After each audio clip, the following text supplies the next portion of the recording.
Hello प्यारे बच्चों, तो कैसे हैं आप लोग? आप लोग अच्छे से होंगे, मस्त होंगे, स्वस्थ होंगे। तो आज का हम इस सेक्शन में जो बात करने वाले हैं, बहुत ही महत्वपूर्ण सब्जेक्ट के बारे में बात करें, जो कि इस सब्जेक्ट का जो है बहुत लोग ये सब्जेक्ट रखते हैं और उस पर बहुत किसी किसी को नंबर बहुत कम आते थे। इस पर आप बहुत अच्छा पकड़ बनाने के लिए मैं आज लेकर आया हूँ, जो कि सब्जेक्ट का नाम क्या है, किसले हिंदी। आप लोग जानते हैं किसले हिंदी? हम लोग पढ़े हुए बच्चे से पढ़ते आए हैं किसले हिंदी। और किसले हिंदी कहाँ काम आता है वो भी जान रही है। क्लास 10 में कौन कौन लोग किसले हिंदी पढ़ सकते हैं, यानी नन हिंदी जिसको बोलते हैं हम लोग, जिसको नन हिंदी बोलते हैं। तो वो लोग इसके लिए पढ़ सकते हैं इसको। जो क्या कर रखे हुए उर्दू वाले होते हैं, मुस्लिम विद्यार्थी जो उर्दू रखते हैं वो नन हिंदी पढ़ सकते हैं, उसको नन हिंदी पढ़ना ही पड़ेगा। उसके बाद जो मैथिली रखते हैं, हिंदू विद्यार्थी में जो भी संस्कृत न रख के क्या रखते हैं, मैथिली रखते हैं, उसके लिए भी क्या है, ये इसलिए हिंदी ही पढ़ना होगा, क्योंकि नन हिंदी उसका जो है उसका हिंदी नन हिंदी ही आता है। ठीक है, तो इसी को हम लोग आज जो है इससे पहले वाले चैप्टर पढ़ चुके हैं, जो कि हम लोग का चैप्टर किस जो तू जिंदा है तो जिंदगी की जीत में यकीन कर, ये वाला जो चैप्टर था उसको हम लोग पढ़ चुके हैं। और हम आ गए हैं दूसरा चैप्टर यानी ईदगाह पे। ईदगाह एक कहानी है। ईदगाह क्या है, कहानी है, और कहानी को हम लोग समझेंगे। और जो मुख्य पॉइंट था उसके अंदर मैंने उसको छांट के उसको इस तरह से बोर्ड पर लिख लिया है, और इसको हम क्या करिए, इसको समझाने का प्रयास करेंगे कैसे कैसे क्या हुआ उसको हम बताएंगे। ठीक है, और इसका अगर नोट चाहिए तो आप लोग कमेंट कर दीजिएगा, उसको नोट आप लोगों को मिल जाएगा। ठीक है, चलिए, अगर आप लोग नए हैं तो हमारे चैनल को सब्सक्राइब एक बार जरूर कीजिएगा और अपने दोस्तों को शेयर कीजिएगा। अच्छा लगे पढ़ने में दोस्तों को शेयर कीजिएगा। चलिए, देर ना करते हुए हम क्या करते हैं, इसको स्टार्ट करते हैं। तो ये किसला हिंदी है, कौन सा हिंदी, किसला, इसको हम लोग नन हिंदी भी बोलते हैं। फिर क्या बोलते हैं हम लोग, नन हिंदी भी बोलते हैं। क्या बोलते हैं, नन हिंदी भी। ठीक है, ये ईदगाह है, चैप्टर का नाम क्या है, ईदगाह। जबकि चैप्टर नंबर क्या है, एक्सरसाइज नंबर क्या है, 2 है। एक्सरसाइज नंबर क्या है, 2 है। ठीक है, एक्सरसाइज का नंबर दूसरा है। और ये ईदगाह कहानी है। ईदगाह पूछा क्या है, कहानी है, कविता नहीं कहानी है। क्या है, ईदगाह कहानी है। ठीक है, तो ईदगाह एक कहानी है, और इसको हम लोग क्या समझने का प्रयास करेंगे, बहुत अच्छे से समझेंगे। ठीक है, तो इसमें देखिए, ईदगाह का लेखक कौन है, प्रेमचंद्र है। पूछे कोई ईदगाह का लेखक कौन है, तो क्या बोलेगा, प्रेमचंद्र। ईदगाह का लेखक कौन है, तो वो प्रेमचंद्र है ईदगाह का। ठीक है, और प्रेमचंद्र रचित ईदगाह कहानी बाल मनोविज्ञान पर आधारित है। ये जो प्रेमचंद्र जो लिखा है कहानी, जो ईदगाह कहानी लिखा है, किस पे आधारित है, तो ये किस पे, बाल मनोवैज्ञानिक पर आधारित है। किस पे, बाल मनोविज्ञान पर आधारित है ये कहानी। ये कहानी जो है ईदगाह कहानी, वो किस पे आधारित है, बाल मनोविज्ञान पे आधारित कहानी है। ये ईदगाह कहानी जो है किस पे आधारित है, बाल मनोविज्ञान पे आधारित है। अब आते हैं हम अगला पॉइंट क्या लिखे है, ईदगाह कहानी वंचित बचपन के परिस्थितियों पर क्या क्या मार्मिक ढंग से टिप्पणी करती है। तो ईदगाह कहानी जो है बचपन की जो होती है, बचपन की कहानियां, उस पर जो है ये टिप्पणी करती है, उस पर बिल्कुल उसी पे बनाया गया टिप्पणी है। ठीक है, तो ये जैसे हम लोग ईद में क्या करते हैं, बचपन में कितना उत्साह रहता है कि बचपन में रहते हैं, हमको ईद आई है, ये करेंगे वो करेंगे, तो इसी पे टिप्पणी किया गया, बचपन पे ही परिस्थिति, बचपन का जो परिस्थितियाँ होता है उसी पर ये आधारित किया गया। ठीक है, और अब ईदगाह कहानी के मुख्य पात्र हामिद नाम का 4-5 साल का छोटा सा लड़का है। तो ईदगाह कहानी जो है इसका पात्र जो है, इसका पात्र यानी जिसका जो है जिससे बना है, ये ईदगाह कहानी जिससे बना है, वो एक मात्र 4 से 5 साल का लड़का है, जिसका नाम हामिद है। हामिद पे ये कहानी बना है, ईदगाह कहानी जो बना है वो हामिद पे बना है। और वो लड़का कितने साल का है, 4 से 5 साल का रहता है, तब उस पर ये कहानी बनाया जाता है। ईदगाह कहानी, ईद के दिन जो जितने जैसे जैसे उसको परेशानियाँ होती है, परिस्थितियाँ उसका होता है, उसी तरह से ये बनाया गया। ठीक है, अब हम क्या करते हैं, और ईदगाह कहानी की शुरुआत ईद के त्यौहार से होती है। तो ईदगाह कहानी जो है, ईदगाह मतलब क्या है, ईद के दिन, ईद पर ही शुरुआत होती है। ईद के दिन वो जो हामिद है क्या करते हैं नहीं करते, उसके बारे में पहले बताया गया इसमें, उसके बाद आगे आगे क्या क्या परिस्थितियाँ हैं उसको दिखाया गया है। ठीक है, ईद के दिन जो ईदगाह जाने के लिए तैयार होता है, तो उसके शुरू होता है वहीं से।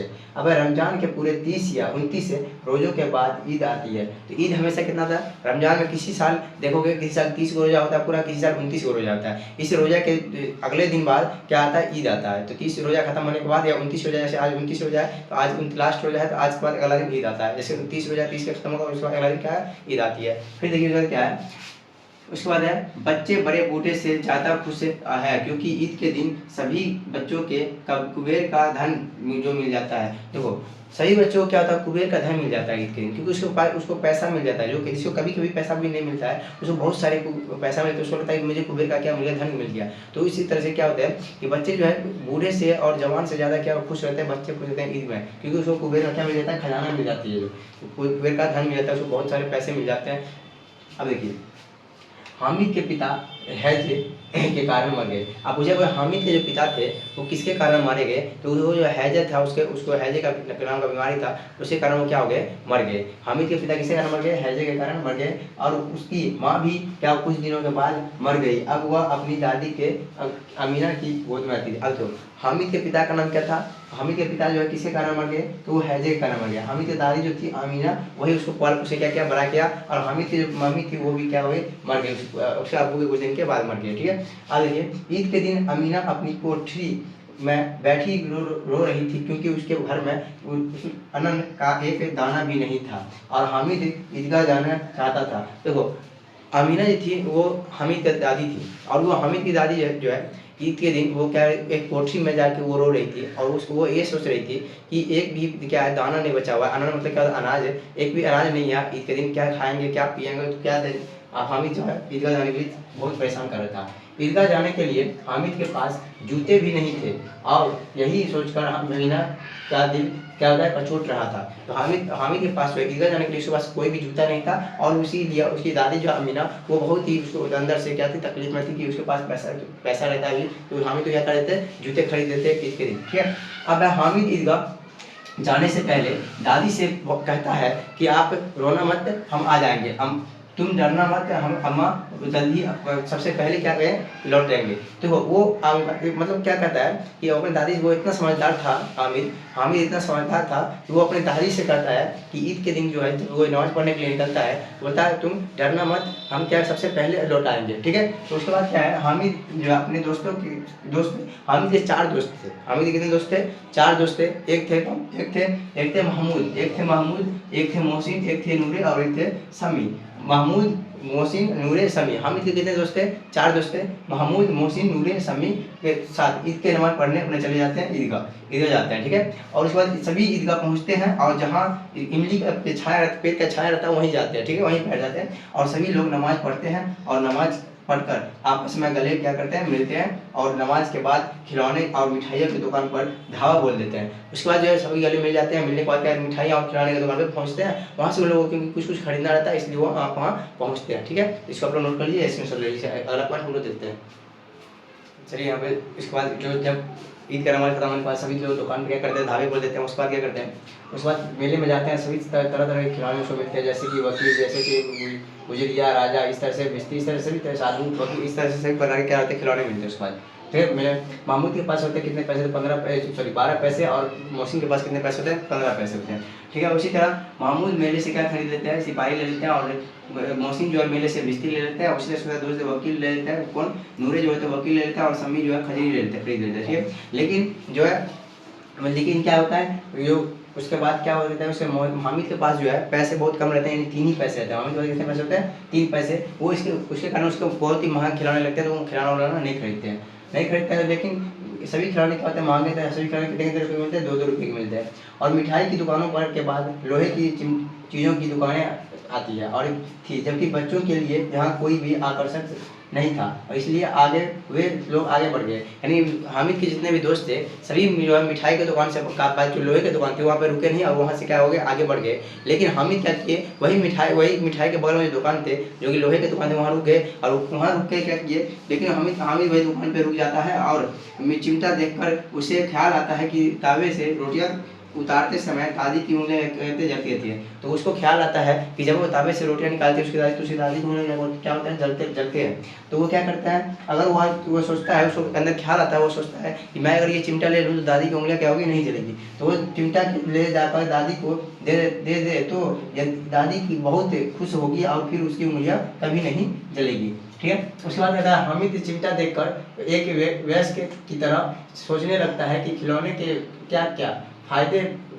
और मिट्टी के बने हुए पानी पड़ते हैं तो रंग हो जाते हैं। तो खिलौने से क्या फ़ायदा होगा, और मिट्टी का बना है उससे क्या हो जाएगा, रंग हो जाएंगे। वो सोचने लगता है कि जो मैं खिलौने खरीदूंगा तो वो क्या होंगे, पानी पड़ेंगे रंग में, तो उसमें क्या रंग उससे ढल जाएगा, और उसको ठोकर लगेंगे कहीं भी तो टूट भी सकता है, वही है। और जाएंगे ठोकर लगते हैं तो टूट भी जाएंगे, लेकिन चिमटा ना कभी टूटेगा और ना कभी फूटेगा। और वो ये सोचकर वो सोचता है कि वो मैं खिलौना नहीं लेता हूँ। ठीक है, दुकानदार से बड़ी मुश्किल से वो मोल भाव करके और हामिद ने चिमटा 3 पैसे में ले लेता है। तो उसके बाद जितना पैसे होता है, सही पैसे में चिमटा खरीद लेता है, क्योंकि दुकानदार बहुत मोल भाव करते हैं। उसके बाद क्या करते हैं, वो ले लेते हैं चिमटा।